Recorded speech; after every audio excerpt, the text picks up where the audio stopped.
talk about getting to the foot down position where it's all about timing and being ready to swing and launch the barrel.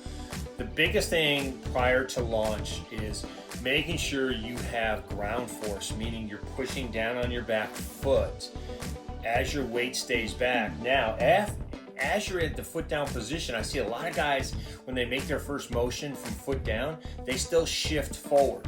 So everything shifts, hands shift, weight shifts, head shifts, and they find themselves off balance and they don't really put a good swing on it. So at the foot down position, the first thing you want to initiate is ground force, and then head stays still, okay? And then you work your swing around your body, get to your connection point, making sure you're staying back, staying through. And I always talk about the drill we talk about is called connection extension. We work to connection, and we see a lot of young guys extending their hands at connection, and all they do from this position is they have to roll their wrists.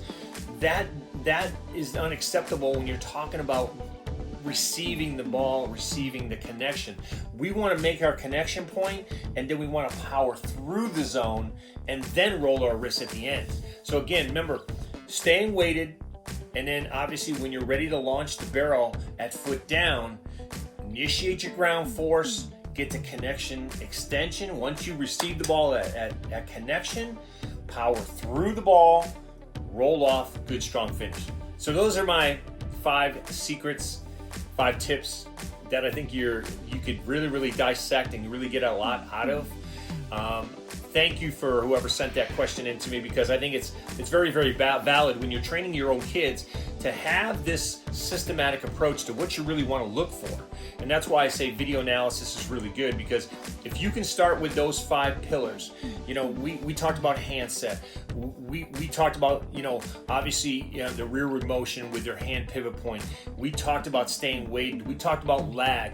And we obviously talked about ground force, staying through the ball, connection extension to a good strong finish. If you can take all those elements and then just piece them out, segment them out, and just perfect every one of those segments and then put it all together, you have a successful swing, and I think you have a successful foundation to get started and to continue that succession as you go up the ladder. So those are my 5 secrets that I think you need to know. Hopefully you've written them down. Refer back to this video for more information as well. If you like these videos, like and subscribe, and I appreciate all the insight, guys. Have a great rest of your training week. We'll talk to you again soon.